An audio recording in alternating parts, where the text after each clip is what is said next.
Oh, what are you doing?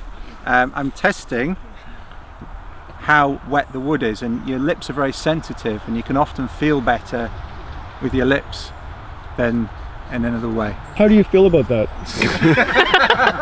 I think he's just kissing the wood because he likes it.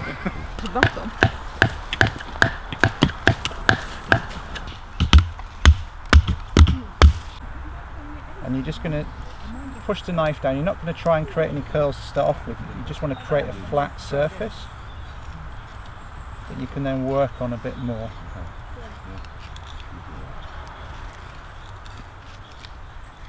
If bits fall off, it's not the end of the world. I'm trying to start at the same spot each time and finish down at the same spot. I'm not going to try and finish at progressively higher points, because that means that each run I get is shorter and shorter and shorter. I want the same run down the wood each time.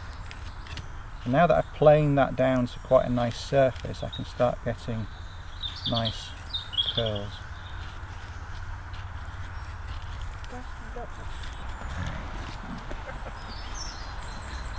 And so you're going on the same surface every time? I am there, yeah. but you can see it's starting to get a bit harder, but I've got two nice ridges now.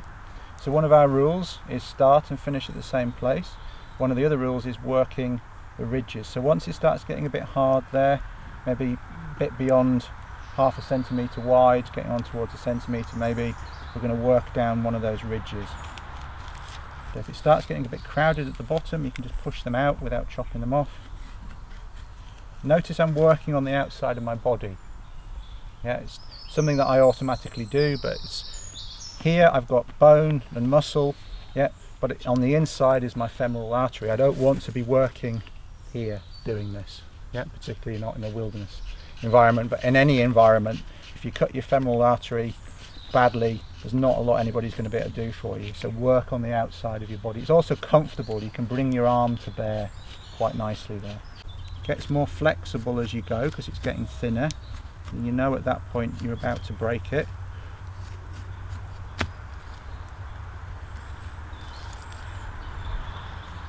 If you give it a slice as well, you get more of a corkscrew curl. You see? I'm running the knife, as well as pushing the knife that way, I'm running it that way, and you get more of a curl. That's flexing there in the middle. That's fine. So you can see how thin that is now. The other thing I didn't show you, I've left the bark on the outside here because it's quite dry, but if that was wet, what you do just to, you know, having a soggy bit of bark on the outside is not going to help any fire lighting situation. So if it is wet, just get rid of that before you start. So you're just working with the dry wood that's in the middle. Yep. On a good day, with good feather sticks like that, 3 would be enough to get your fire going. Yeah. On a wet day, you want 6. Yeah. So again, goes back to what are the conditions, how much headwind, if you like, are you working against in terms of the atmospheric conditions. The colder, the damper the conditions, the more of these that you want.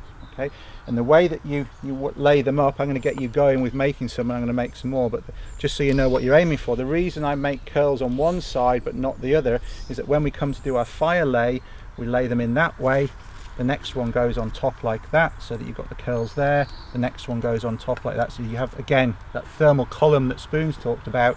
You light it at the bottom and it all goes up, and then you put your next size material on with the thin ends into the flame and build the fire from there, again going up through the gears in terms of first gear, second gear, and so on and so forth. So you're creating your own kindling here when none exists, either because you can't find anything that's dry or you just can't find anything that's small enough for kindling in the first place.